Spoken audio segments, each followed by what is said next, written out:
24th June 1953.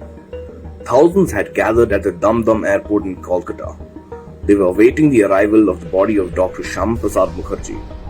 A towering intellectual and a visionary leader, Dr. Shyama Prasad Mukherjee was the man who laid the foundations of what is today the world's largest political party, the BJP. A man who was a minister in Nehru's cabinet, Dr. Shyama Prasad Mukherjee was also a fierce critic of Nehru and his so-called secular politics. He resigned from Nehru's cabinet to register his opposition to the Nehru-Liaquat Pact, which came as a sledgehammer to the religious minorities in Pakistan. Dr. Shyama Prasad Mukherjee was the man who ignited the spark for the removal of Article 370. He proclaimed एक देश में दो विधान, दो प्रधान और दो निशान नहीं चलेंगे, meaning one nation can't have two constitutions, two prime ministers and two national emblems. However, this man and his contribution to the building of modern India remains buried in the pages of history, and his death remains shrouded in mystery. It all started when Shyama Prasad Mukherjee, along with Atal Bihari Vajpayee and a few others, had proceeded to Kashmir to protest against the law that prohibited Indian citizens from settling in Jammu and Kashmir. As per the special status granted to Jammu and Kashmir by Nehru, no one, including the President of India, could enter into Kashmir without the permission of Kashmir's Prime Minister. However, Dr. Shyama Prasad and his aides had not taken any special permission to visit, as he did not deem it necessary to get one to visit a region that was an integral part of India. And so he started his journey and reached Pathankot in Punjab, where he was accorded a rousing reception. He then proceeded to Jammu.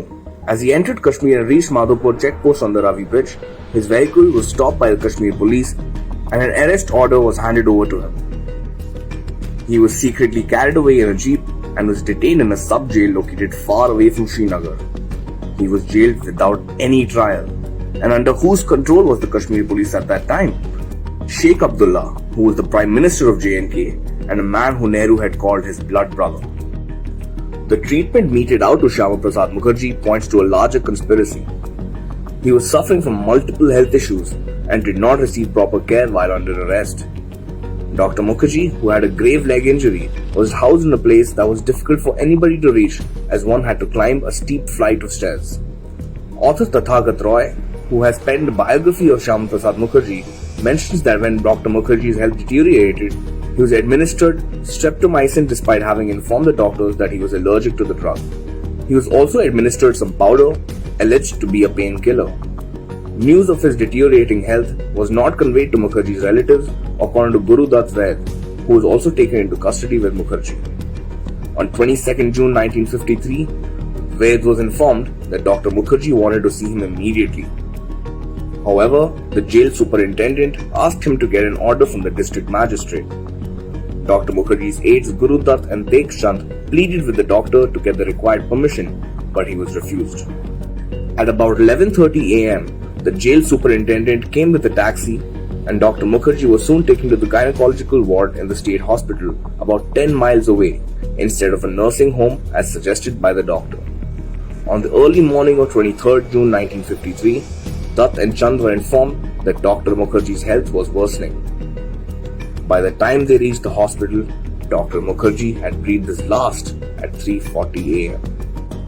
Following his suspicious death, the government did not carry out any post-mortem, just like they failed to do for Lal Bahadur Shastri. Maulana Azad, who was then the acting Prime Minister as Nehru had gone to London, did not even allow the body to be brought to Delhi and it was directly flown to Calcutta instead. Dr. Mukherjee's mother, Jagmaya Devi, who received a condolence letter from Jawaharlal Nehru, asked him to initiate a detailed probe into the suspicious death of her son.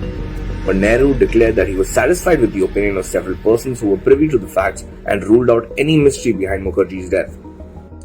Decades later, the late Atal Bihari Vajpayee had alleged that the Jan Sangh founder did not die of health complications but was killed as part of a conspiracy between the Jawaharlal Nehru-led central government and the Jammu and Kashmir government. The circumstances under which Dr. Shyama Prasad Mukherjee died does lend credence to the allegations. If the intention was to stop Dr. Mukherjee from going ahead with the protest, he could have been detained in Delhi, Punjab or Jammu. But Dr. Mukherjee was allowed to enter Kashmir only to return as a dead man. Was this a conspiracy between the two blood brothers?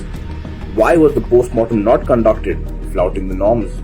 Why did Nehru reject the plea of Dr. Mukherjee's mother for a detailed probe? Was it a natural death or a pre-planned murder? These questions over Dr. Mukherjee's death remain unanswered to this day.